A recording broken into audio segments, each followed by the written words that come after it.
Consciousness, the final frontier. These are the voyages into the universe between your ears. Our mission, to explore collective wisdom, seek out amazing secrets, and spread the message of personal potential.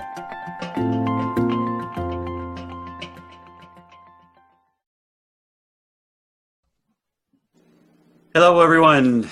Thanks for joining us on this episode of The Universe Between Your Ears. I'm Tim Starr. I'm joined by my co-host, Mr. Gabi Mushayev. Hello to everyone. Great to be here. Thank you, Tim. And we have a fun guest with us today, Miss Kathy Dale. And Kathy is a certified professional life coach and an NLP practitioner in San Diego. She specializes in helping divorcees overcome their fears, self-worth issues, limiting beliefs, and self-sabotaging behaviors in order to achieve success in life and love. She uses a variety of modalities in her practice, including cognitive behavioral techniques, visualization, mindfulness practices, EFT, and NLP. Kathy, thank you for joining us. Thank you so much for having me today, Tim. You're here looking all lovely. Oh, For those people who aren't watching this on the video and they're just listening, you're missing out. So I don't know exactly where we're going today, but I have a suspicion. You and I met at the first gathering of a little networking group here in San Diego.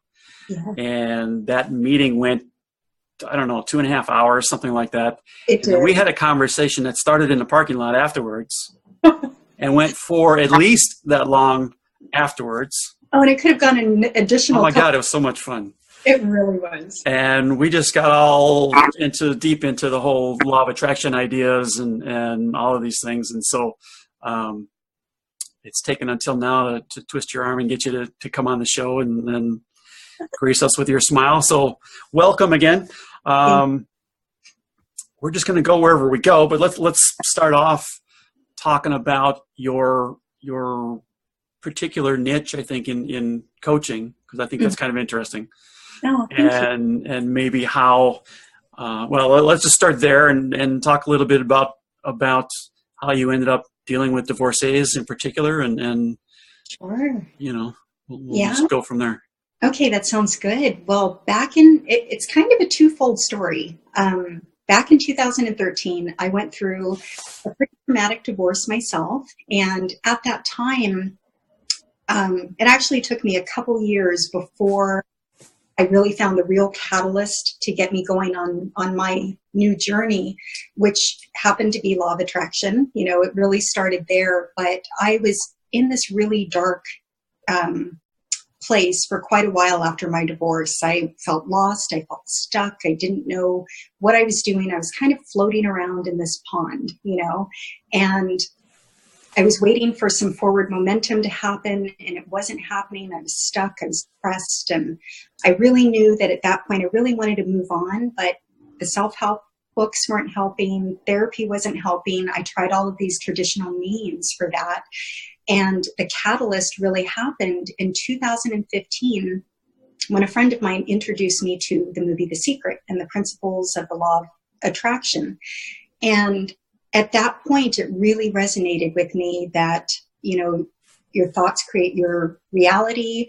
And I was witnessing that firsthand, because what I started to do was think about my life. And I thought about some of the things and what my current reality was right now. I realized that I had played a part in all of these things, and it really gave me hope at that point, because I realized if I could create that based on my past thoughts, what can I do once I change my thoughts and my behaviors and all of these things? What can propel me forward? What can get me unstuck? And within 2 weeks of watching that movie and creating my first vision board, my entire life changed. I took action, and all of these things started unfolding. I moved to a different city. I had a completely new job. I moved into an apartment that was on my vision board. There were so many things that happened as a result of that I never would have imagined were possible, but I was willing to give it a shot. I really had so much faith and so much hope after watching that movie that it really did change my life. All right, so we had a little break here. We had to deal with some technical stuff, and then hopefully we're back on track. So, Kathy, you just got done telling us about how you got into doing the coaching with divorcees and stuff, and it really came out of your own experience. And you were talking about getting exposed to The Secret. And I just this afternoon, I read your blog post about really it was Conor McGreggor that got you exposed to The Secret. Or made you aware of it anyway. Right. Because my friend who introduced me to it, what happened was there was a big MMA fight that night, and I had no idea she was into MMA, but she told me about Conor McGregor, and she'd sent me this link with an article saying, he's big into the law of attraction, and that's why he's so successful. These are some of the things. I'm like, what's law of attraction? I'd never heard of it. So what we did was the day or the night of the MMA fight, the day that afternoon, we actually watched The Secret. So she brought it over and we watched it before the fight. So that was my first introduction into all of this, but it all kind of tied in together, and it was just kind of this funny story to where who would have ever thought that I would have learned about law of attraction through that. But so then, the question that comes to me that seems natural is, because once you learn these ideas and you start to sort of accept that this is really what makes things work. Right. You can't say, well, I'm going to put that aside now because now I'm doing a coaching session, let's say, with somebody. It's part of you now, and you have to carry that into your relationships with other people. Right. Even if it's only at the level where you have it in mind when you're talking to people, not necessarily trying to present it to them. Right. So the question I'm getting to is do you, or how do you bring that into, or at what level, into how you work with people? It is part of the process that I go through, and there are two different paths that I kind of take. They are all, there's some people that are very left brain, very analytical, and then there are the people that are more right brained and visual and all of these things, and they have a little bit more openness to, these processes. But the way that I kind of explain it is from an energetic standpoint, which people are really able to kind of understand, because it's science-based too, so they can also see that side of it. So I do some EFT, some tapping work in what I do, and I kind of explain the meridian points. I kind of go through these different things, and where they feel stuck, I help them get unstuck through some of that energy work. And I don't try to push my own views or my thoughts on this. I present it in a way to where if they're interested, they can always learn more about it. They can definitely ask me. They can find out on their own. And some people have come back to me wanting to have more conversations about it once they realize this is something they never would have thought would work, and when they try out some of these techniques and it's something that really shifts for them, they want to understand why, and they are curious about it. So then that kind of takes them on their own journey. Yeah. I think that's one of the fun pieces of personal growth is when you get especially that first little aha moment, right? And you go, oh, that was pretty cool, and then you say, oh, I want more, right? And so you dig in deeper, and then you can start that whole momentum thing going. Oh, absolutely. I mean, and just in our conversation that we had, that first meeting, you were introducing me to things that I hadn't heard of yet.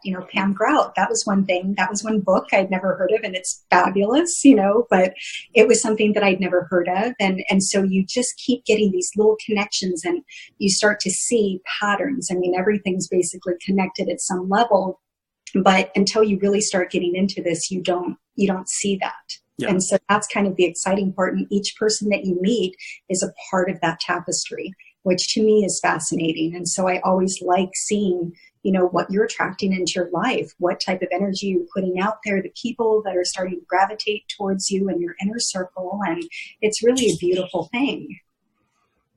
I'm fascinated by that. And there's a term for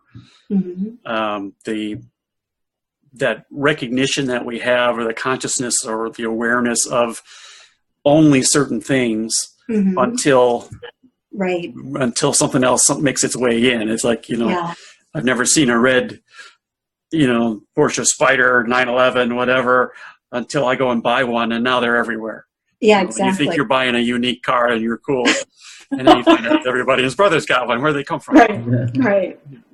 So, may I ask you a real interesting question to me? I thought coaching, especially what you do, relationship coaching, is fascinating in the way that, when you encounter these people, and each person is a whole world, right? You somehow need to kind of read them and understand where they are. Right. And then based on that, I guess you kind of try to see, what would be a good entry point, right? Absolutely. How do you accomplish this? Do you have to have some time together with them, right? Yeah. How is this accomplished in coaching? How do you read people? Maybe some activities that would expose them in some way to you? Initially, what I do is I'll have a consultation with somebody, and in that, you do find out so much about, where they are on their journey. You find out what their biggest struggles are. You find out what maybe they've tried before. That's a big question that I always start with, if they have maybe something that they've tried really hard to overcome, but they've never been able to overcome it before, I always ask, what else have you tried? Prior to coaching, prior to this, what other things? And so they'll kind of go through a checklist, and these things didn't work. So then I try to figure out, okay, maybe why those techniques didn't work for them, but there's always something that works for someone. They just haven't found it yet. So my whole thing is I really try to meet them where they are on their journey, and then try to really pinpoint strategies that are going to work for them. I have a whole toolbox of things that I've learned from NLP and cognitive behavioral work, all of these things that are really that I feel like everybody learns in such a different way. It's not a one size fits all process. So one thing that is universal, though, is that everybody has certain basic needs, certain basic desires, and they have these things that they're either trying to move away from or move towards. So that's where I try to really hone in on what that is, so that I can take them where they want to go, basically. Do they are they right away open about what they need, or sometimes it's hard to get it out from them? I think sometimes it's a matter of them not knowing exactly why they feel stuck or what their challenges are. So the more that you can just kind of ask them certain questions, it'll help solidify that for them. It'll help kind of clarify, I think this really is the underlying issue, because a lot of times what they might come in with is not what the actual issue is. So we really dig deep into that. And part of that is uncovering what their belief is about something, but it starts with a challenge that they haven't been able to overcome, and then figuring out based on that, well, what's the belief that you have about this that's underlying in all of this as to why you haven't been able to move forward, and let's fix that. So let's start from the root and then work our way out. So that could be like a whole collection of different things, right? Right, absolutely. Baggage, right? We refer to it as baggage, right? Yeah. And I mean, that is a hard job to just select it, like kind of single out and pursue, right? So there has to be like a whole shift in consciousness, right? And that's why I'm really fascinated, because I mean, if you want to address not a symptom but really change it in a meaningful way, then you want to go that deep, right? Absolutely. And I mean, what would you say that, because everybody is following their journey, right? And so some people are just simply not able. I mean, they're just not there yet. because there are certain things need to happen for them to transform, right? Right. So that would make them basically, or would disable you from doing anything from them, wouldn't you say? Like you would have to tell them.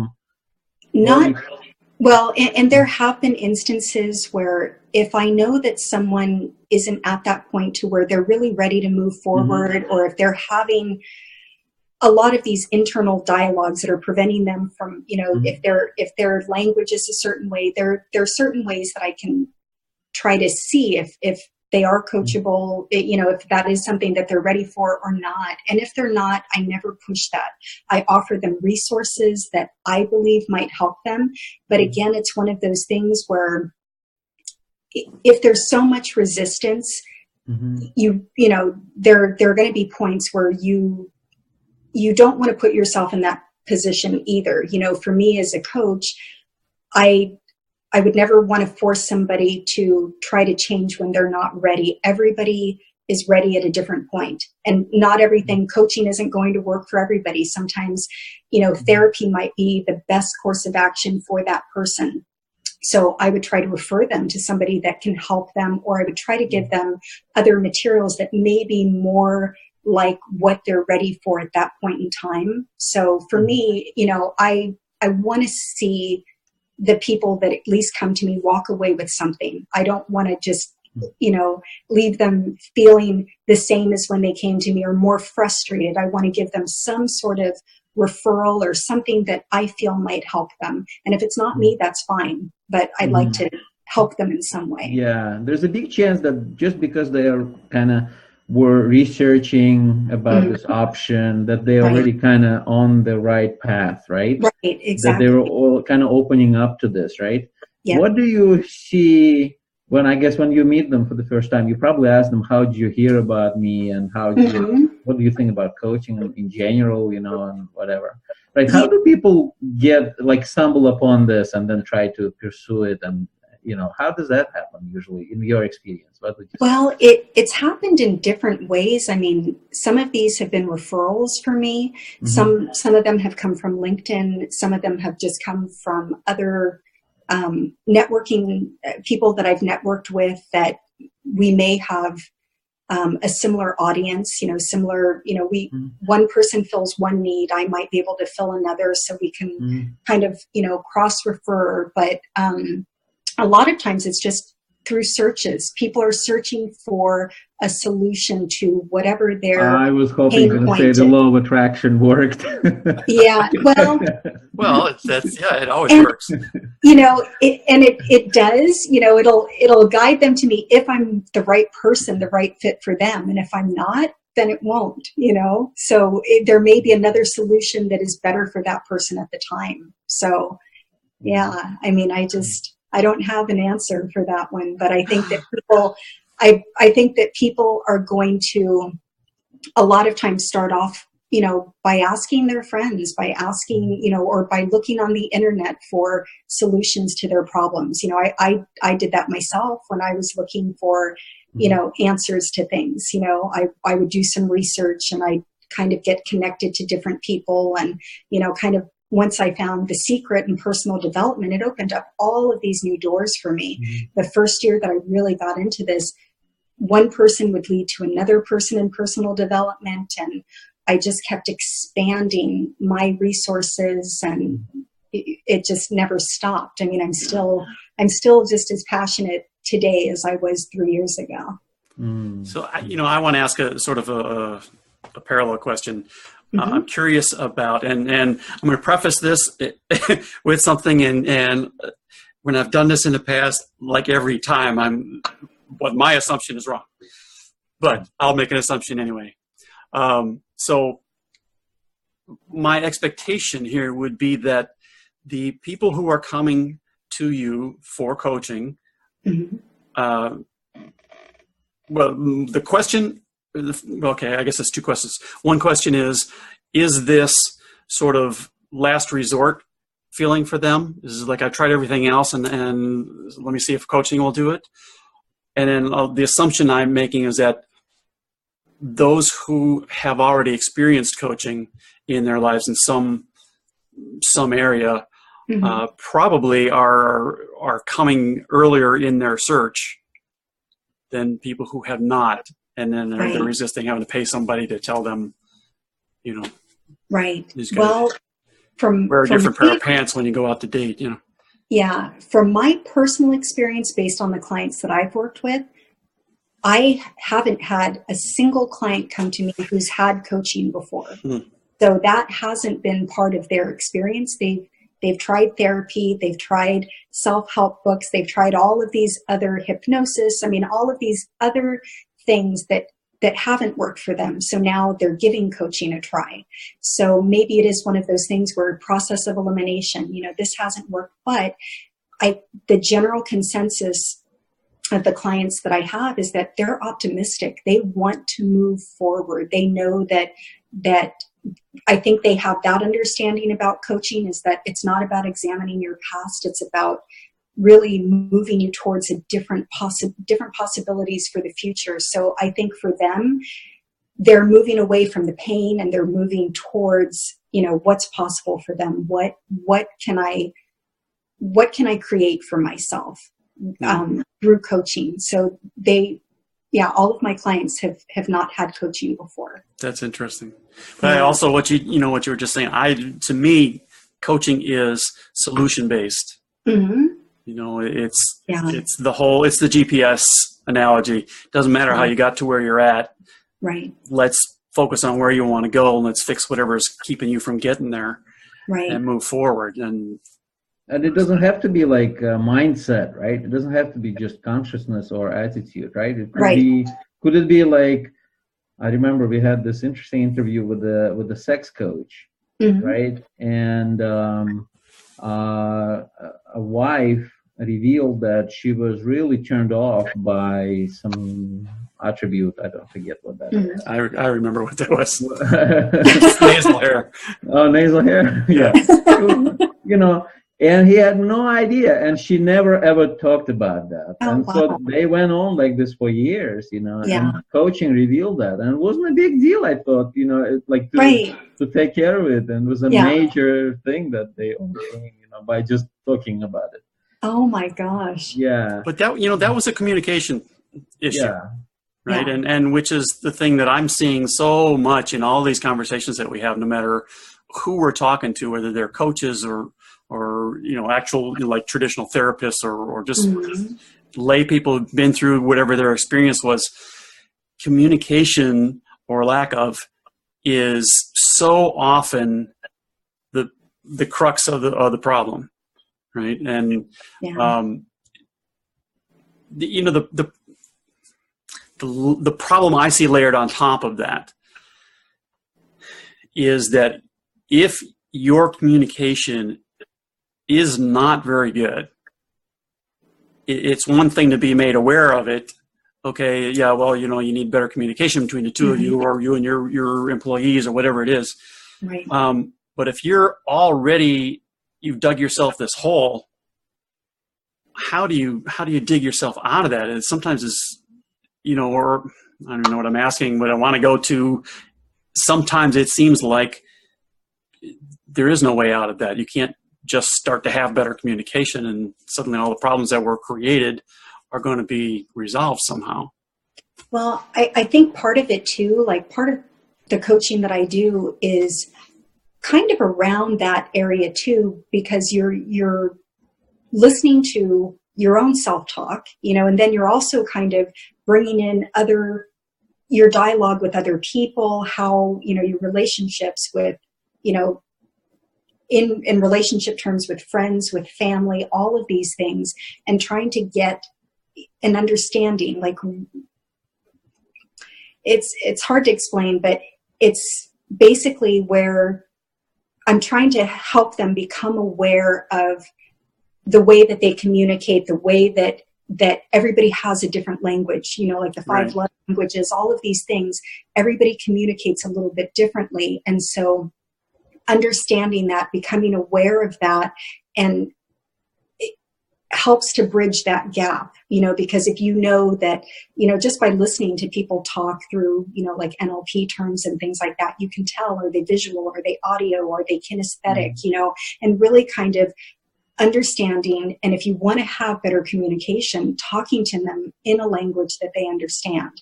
If you're not speaking to them in the language that they don't understand, that causes miscommunication.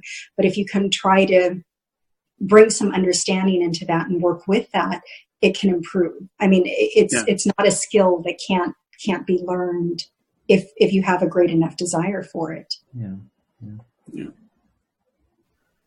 Well, that's a mic drop right there. Yeah.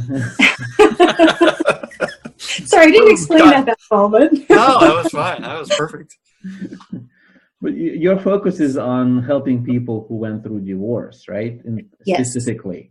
Yeah, I mean, my focus wasn't always that. It was more kind of in the realm of personal development and all of that. But it always revolved around the mindset, helping people shift their beliefs and,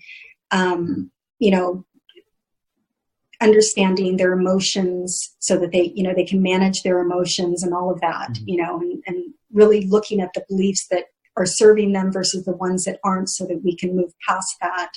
But now my focus is really on divorcées. Like, that was the core group that I resonate the most with. So for me, it's my way of kind of giving back, and my way of really honing in on this was such a huge problem for me. And I wish that I'd known about some of this earlier when I was going through some of my own things, but now it's like I have an opportunity to really help and make a difference. And so for me, I knew this was the group that I really wanted to work with. Mm-hmm. Does it often happen that divorce was actually the best thing that happened to a person? It never seems like it at the time, but in hindsight, this is kind of the epiphany that comes out of it, because it really gives you an opportunity to reinvent yourself. It gives you an opportunity to have this life that you never imagined was possible. And had you stayed in that relationship, you probably wouldn't have followed that path. You probably wouldn't be doing certain things. I mean, I have a lot of clients that are midlife, they've been housewives their whole life. And now all of a sudden they have a divorce. They've got to go back into the workforce. But this can be the start of, instead of, so reframing it so that it's not a scary thing, but something you can create exactly the life that you want. What's your biggest goal around finding this new job? You don't have to just take, because they're like, well, at my age, who's going to hire me at this or that? When you reframe all of it, it's like, you have all of this experience. You have so much to offer.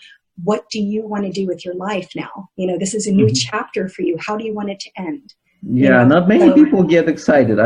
I do get excited from this kind of sense of new energy and liberation and the opportunities that are in front of you. Right. But do you see that some people are just not, like, I know my daughter, for example, she finds this comfortable habitat, and if anything changes in that environment, right, it's very hard, Absolutely. I would say, I sometimes I think this is, sometimes it follows zodiac sign, your zodiac sign. I mean, is that even like a factor? Like, it's very difficult, because people get very stuck in their patterns, their habits, and anything that's unfamiliar is scary. I mean, we are creatures. As human beings, we crave certainty. That's what makes us feel comfortable and stable. And when that is kind of rocked, and especially in situations of divorce and, anything that's traumatic that, kind of takes your life out of balance, it's very disconcerting for people, and they don't like feeling like they're outside of their comfort zone. But so much growth happens outside of that, that they actually, once they start stepping out little by little, they have an entirely new confidence level, their self-esteem, their self-worth, all of these things are built up again. Is coaching involved with that as well? Just kind of holding them by their hand and maybe, I don't know, take them shopping and do a makeover, like that? A lot of that comes out of, maybe not the shopping. I haven't done that. I haven't done that yet. I would do it. Come on, girls. We're going on a trip. Yeah, I mean, it could cheer somebody up and put them in the right vibration and make them like kind of open for talking about it. Right? Well, I think one of the great things is that as people start to feel better, you know, especially with women, the women that I've coached, they do have a lot of self-worth issues. And once they start feeling more confident, they do want makeovers. They do want to really reinvent. First, it's about working on the inside. And then when they have their confidence level up, they want to change the exterior. They're ready, but for a while, they're not ready to date. They're not ready to, venture out into that yet, so it's a process that happens over time. But when they have their confidence back and they feel empowered, sky's the limit. I mean, I've seen a lot of like remarkable changes. It's exciting. Isn't this sort of like the underlying piece of this? Isn't this the whole ego trying to hold things Absolutely. As is, and you force it out through some kind of traumatic event, like a divorce, and you go out and ego goes, oh, well, we didn't die. That was cool. And now it's, I don't know, ego's in shock for a little while or something, and we can then go and experiment and try things and whatever until we get comfortable again, and then ego takes over again and says, all right, we got new boundaries, but now I know where the boundaries are, and nothing else is going to change again. Yeah, and it is just this miraculous thing once you overcome that. When you hit that barrier, you cross over into that outside of that comfort zone, a lot of wonderful things happen.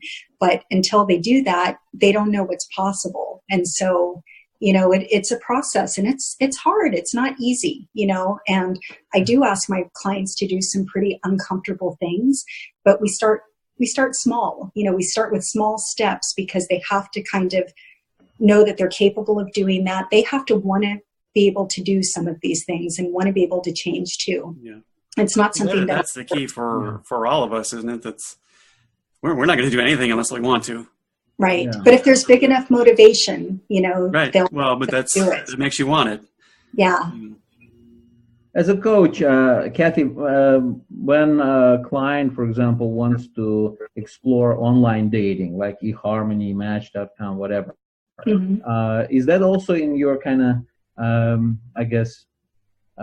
expertise to give them support with that? Or? I mean, help them with their profiles, maybe. I haven't to be able to, who's been married for 25 years and now coming out, facing this dating world and have no clue, right? Yeah. And so no, that's not actually part of what I do. I would probably refer them, to somebody who, could maybe help them more in that realm or something. The stuff the types of things that I do with my clients is give them a very clear picture of who they are. I want them to know themselves intimately. I want them to be really clear with what their needs are, what they're looking for in this perfect person. I don't do all of the how-to steps for, the online dating, which I think would be, like an important next step. It's just, I kind of get them to the point to where they're ready, and internally they're very clear with what they want and who they are and what their self-worth is at this point to be ready for that next step. And how to attract somebody into that, but not that particular step of then going and doing that next thing. So yeah, that part's not my expertise. Maybe your pet. See, Gabi comes up with he's got business ideas for people. I love it. Gabi, I don't know. I mean, that would be he's not doing the thing. I mean, I think that hypothetically speaking, I would appreciate having somebody like Kathy, who I think that you're able to, see, read between the lines, because you have such experience and just personally, like, going through profiles right, of potential candidates, you'd be able to, women are riddles for us, man, right? Having a person of your knowledge is like, okay, what she really means here is this, that's what this means. Oh my gosh. I think that's great. I mean, we need to do what we enjoy the most. I look for fun whatever you're doing, right? It's kind of like a fun extension of what you're doing anyway. Right. No, I love it. I think that's a great idea. I can send you people if you want to do it. Okay, just tell them I'm new at the online thing, so totally. Look, it could be like it could be like a meetup, Right. Bring your laptop, and we're all going to get on, Match.com and. I don't know. Maybe let's work on something. No, this is definitely not a group activity. It has to be a one-on-one, and after you already had some conversations, about the person, I think that is going to be a great help. Yeah. Personally. Yeah. Totally. And I never thought about that. That's a wonderful idea. Yeah, they do the surveys and stuff, but I'm thinking nothing could match this, like a little personal touch, right? This guidance, right, from a professional. Yeah. What was it, Yentl? That the isn't that what's the terminology for the Yenta? Matchmaker. Yeah, matchmaker. Yeah. Oh. Yeah. Sure. Yeah, Barbara Streisand did a movie about that, I think. That's going way back.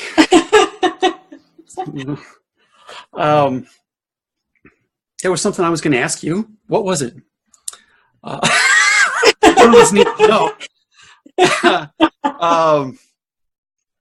It was wise while you're coming up with what you were wanted to ask. I mean, I had a personal experience with this matchmaking, right? Oh, okay. When I came back from the army, and I started being a concern for my parents, and it was a very well established thing. You would come to a temple, and there'd be a person there who's very knowledgeable. She knows the entire community, and just kind of like, she was, from talking with you, she's like, oh, okay, I know now what your level is, and right. It was a great matchmaking tool. Oh, neat. Yeah, because she'll know these parents will not want to even be at the same table together. Oh, wow. Because they have, in principle, just completely different people. She'll know that kind of insight. That's great. That's great to know. Yeah. There's a lot of wisdom in that, because you see, now we rely on, my emotional response to this person, to the vibration, right? But it can be very deceiving. It's true. You gotta hope the matchmaker likes you. Might set you up with some girl she hates. That happened. You need to impress her too. Yeah. Right. So, you'll have better chances. The job interview. That's a lot of pressure. I don't know. Yeah. So. No, I mean, if I couldn't be successful at what I'm doing, I would totally go and do it. Always admire. Well, Tim is actually doing it. Tim, you did coaching for somebody very close to me, as you know, and it really helped a lot. So you're a natural. Yeah, thank you. Yeah. Yep, he definitely is. I know. I kind of say things straight in your face, and that may not work. Yeah, would not be very productive. Sometimes that's very useful, though. I was just going to say, there's an audience for everybody. Absolutely. It doesn't matter what your style is. There are people who are going to like it. Well, I mean, I would just tell them that, look, you are. It's not going to be your wife, but. Yeah, I would say, like, you are attempting to cover up the deep-seated feeling, of discontent and unhappiness, and you found a new love interest, and until the next time, now your ego found the thing to be happy about. It's temporary, just but so. Yeah. Well, somebody did this to me, so I really appreciated it back then. Right. Great talk. Right. Yeah. I like that. It's good to have a friend who will not just support you anyway and be able to pick up the truth. Oh, absolutely. I mean, the without accusations, without any emotional component to it, but just because he cares or she, Yeah. Well, that's the thing that, that's interesting you bring that up, Guy, because I just saw a video yesterday, I think, And I didn't know, I wasn't familiar with who this guy was, but I think he was a boxer. But he was a friend of Mike Tyson's, or a connection of some kind. And he was invited to Tyson's house. Well, that's irrelevant. But the thing was, it made me think about, they were talking in this conversation about Mike Tyson's, this meteoric rise and all of this money to this poor kid out of the slums, and he doesn't know what to do with all this stuff. And the guy who was his mentor, the one guy in the world that he would listen to, has died. He was an old man when he met him, right? And Gus something. And so he's got nobody around him who is willing to be honest with him. Oh, gosh. Who's willing to tell him the truth, because they're all just hanging on and sucking up whatever he's going to drop around, And so nobody's going to tell him the truth. And then part of that is fear, because when he stops taking his meds, he's a monster. Right? You're just like, he would stop taking his medicine. He's bipolar or something, and he'd stop taking his medicine before fights. And that was one of the big reasons, as I understand it, why he was such a terror in the ring.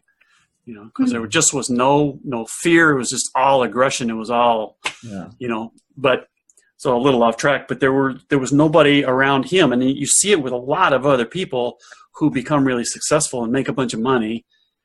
They have all of these people hanging around them, all my partners, my posse, and none of them will tell them the truth. None of them will tell them, you're making a big mistake, or that the king has no clothes, right? Yeah. Exactly. Yeah, exactly. Because they don't want to be cut out and sent off, into exile.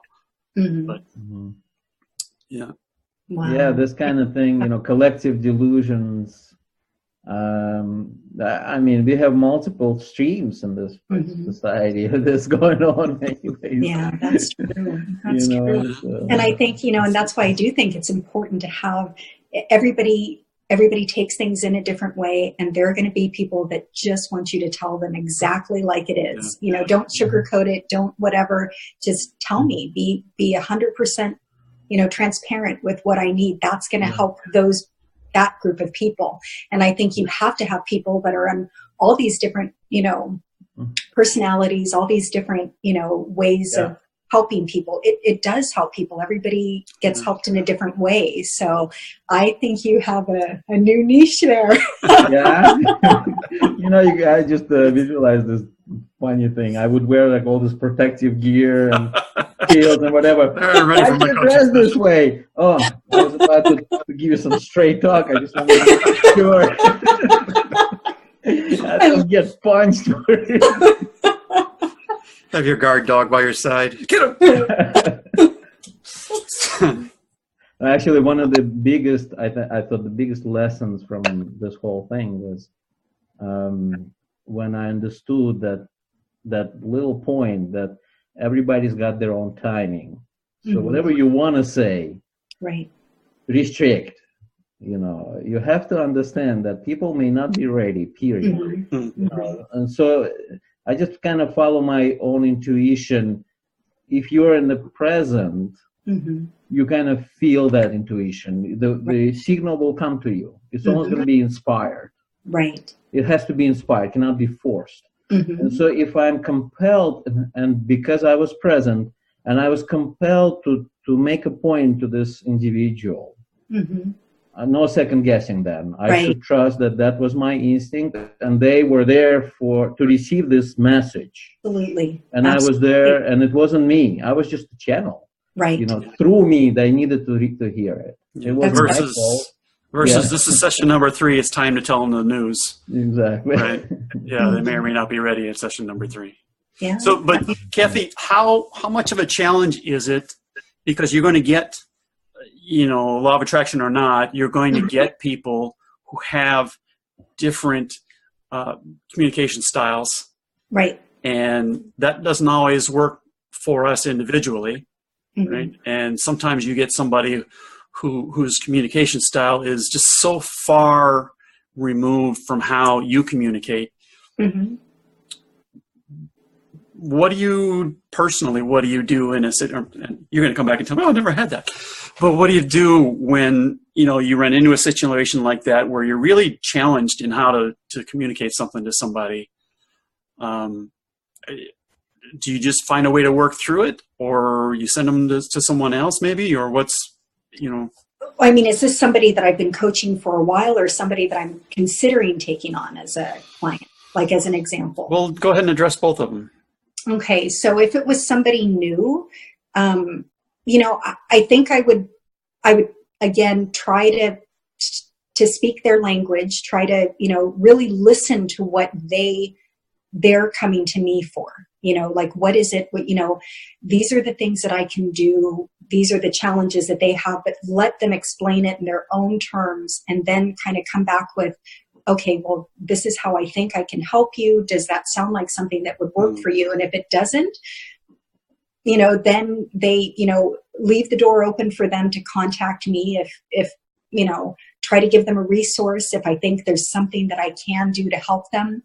If it's an ongoing client, the only maybe things that I've noticed in the beginning is a lot of the people that I work with do have some deep-seated hurts and some trust issues in the beginning. So to break past that barrier, I'm just me, I just have to, I show my vulnerabilities. I let them know where I've come from. This is my background. This is my experience. I can relate to where they are. This is a group that I deeply resonate with. So for me, just that in itself is kind of a common link for us to open that communication.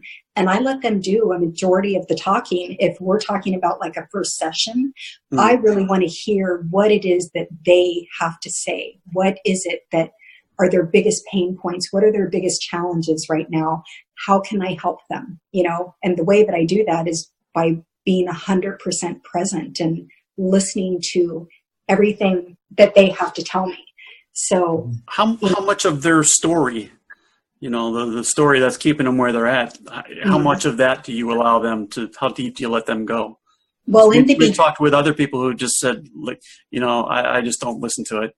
I cut them, they cut them off and redirect and say, right. Well, in a first session with somebody, I think it's really important because they want to tell their story. This is such this is a very personal type of coaching, and I think just the topic in general, people are hurt, and they just want to know that if they're going to come to you and let you know kind of what's happened to them, that you're going to be able to help them. And part of it for them is to get that story out. Does this continue in every session? No, because what I try to do is help them rewrite that story. We don't want to carry that story forward into your future. That's part of your past. So now, okay, what things, and for me, some of the clients that are most successful are the ones that aren't really in the very beginning stage. I work with people that are post-divorce, not people that are in the middle of this whole thing. So they're a little bit further removed from, they're still drama about remnants. Exactly. So, there is this space to where they want to get unstuck. They don't want to stay where they are, so they've come to me for a specific purpose and everything. So really it's about not focusing on that story anymore. Let's create a new story. What do you want? What do you want to happen? What do you want this next step to look like for you? What's your end goal a year from now? Where do you want to be? What do you see yourself doing? Let's create a vision for that. So it's really about creating something that's going to motivate them and move them forward every day. So like analysis of what happened and how they got to where they are today. Do you think that is not essential? Or is it like critical, you would say? I'm trying to understand how do I find myself in this situation? And is it even productive to look back?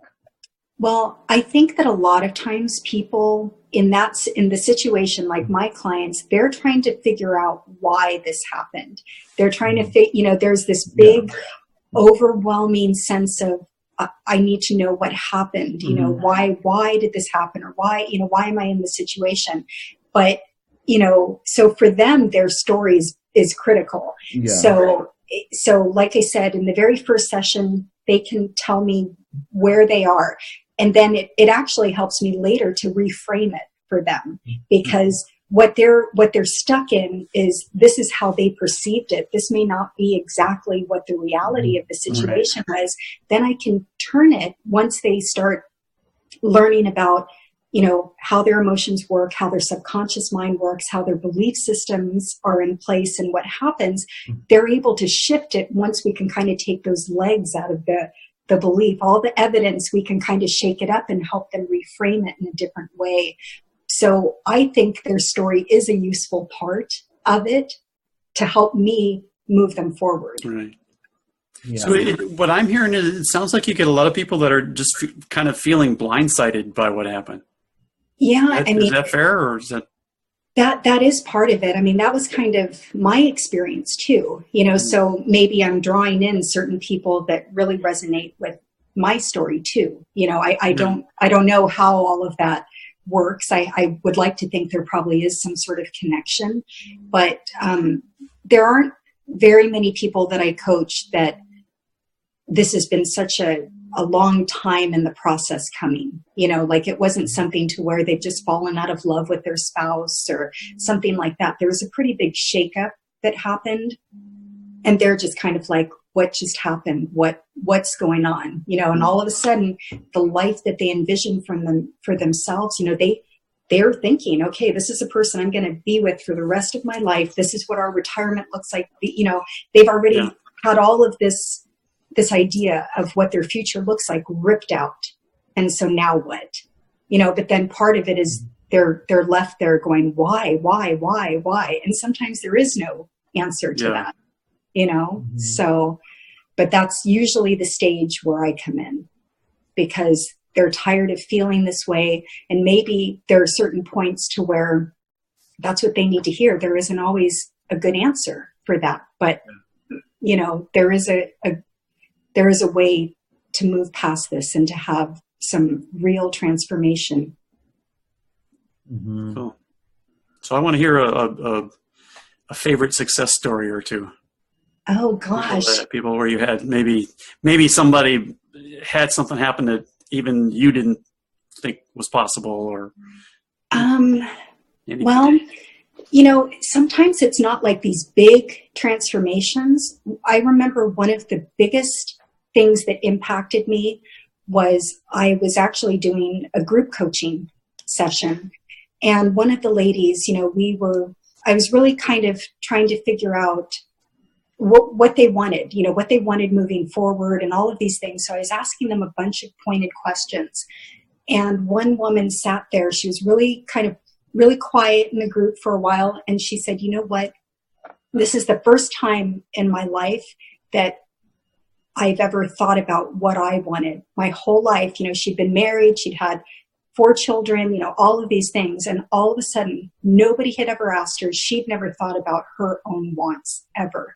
At this point, it was all about taking care of other people. It was all about taking care of her children and making sure they were okay.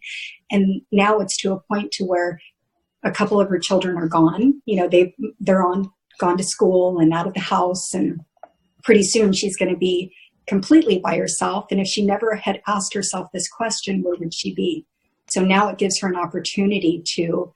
And so it's little things like that are huge for me, because I'm like, wow, you know, I never even imagined that somebody wouldn't think about what they want, you know? So that was a big aha moment. These are the moments where you're changing the world. That's what's going on right there. You know, when you touch somebody and you give them, you know, you open a door for them, they all, you know, obviously they have to be the ones to step through it. But it's,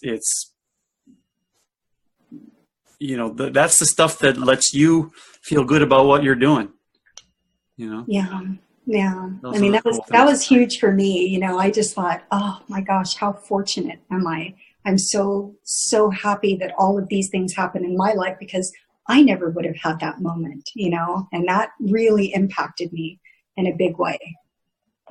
So, it's not the big things, like some of my clients now are ready to find their perfect person, because they've done some work. That's exciting for me. I'm like, wow.